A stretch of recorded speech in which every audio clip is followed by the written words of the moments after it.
Signals or set up? Belarus ramps up drill, mobilization, coordination with Russia. Ukraine warns this isn't routine, it's preparation. But no troops, no invasion, at least yet.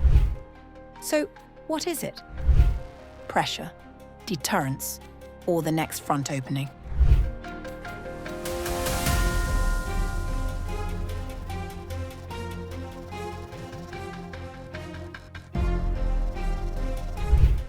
Former Ukrainian Foreign Minister Dmytro Kuleba has issued a stark warning that recent developments in Belarus may point towards a dangerous new phase in Russia's war against Ukraine.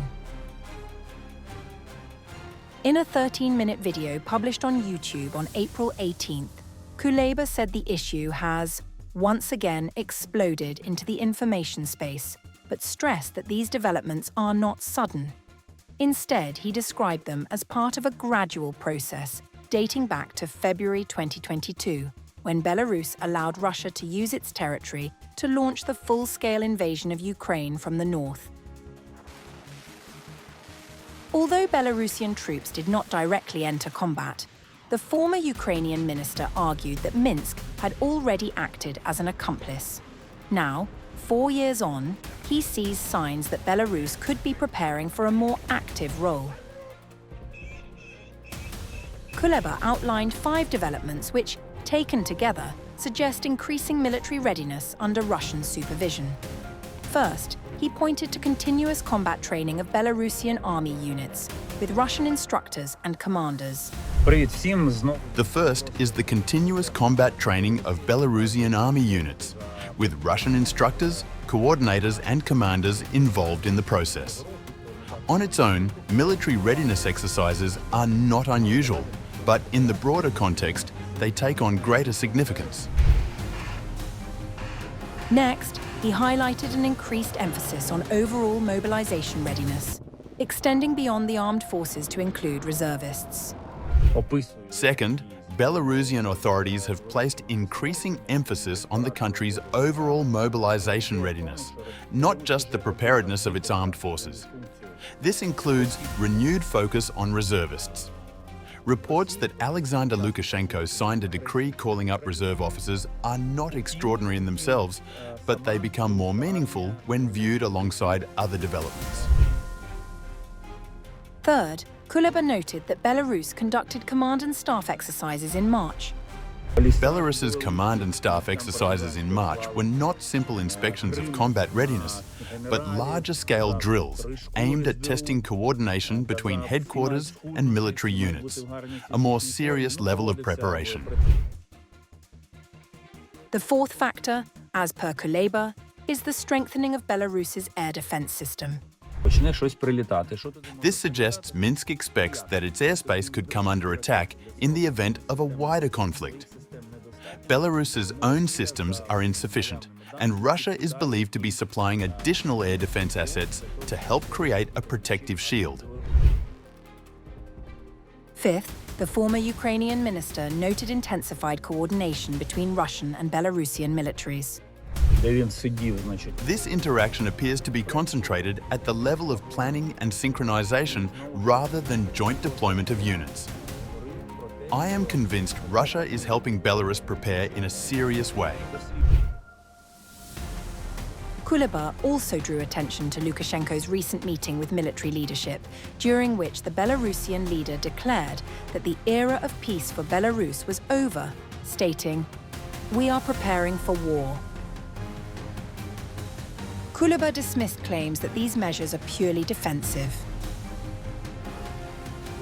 Nobody is planning to attack them. Statements by authoritarian leaders should not be ignored. Kuleba warned that even Belarus doesn't want to risk its ability, but alleged that Russian President Vladimir Putin appears determined to draw Minsk deeper into the war. However, the assumptions have not been met with complete vigor globally. Grigory Nizhnikov, a senior researcher at the Finnish Institute of International Relations, said, As long as NATO remains a combat-ready alliance, Russia will not attack Europe.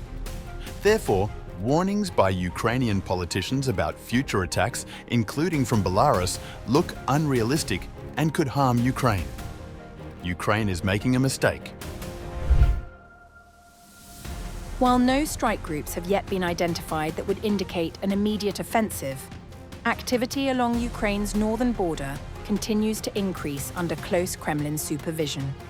The signals are building, but whether they mark preparation, pressure, or the prelude to escalation remains an open question.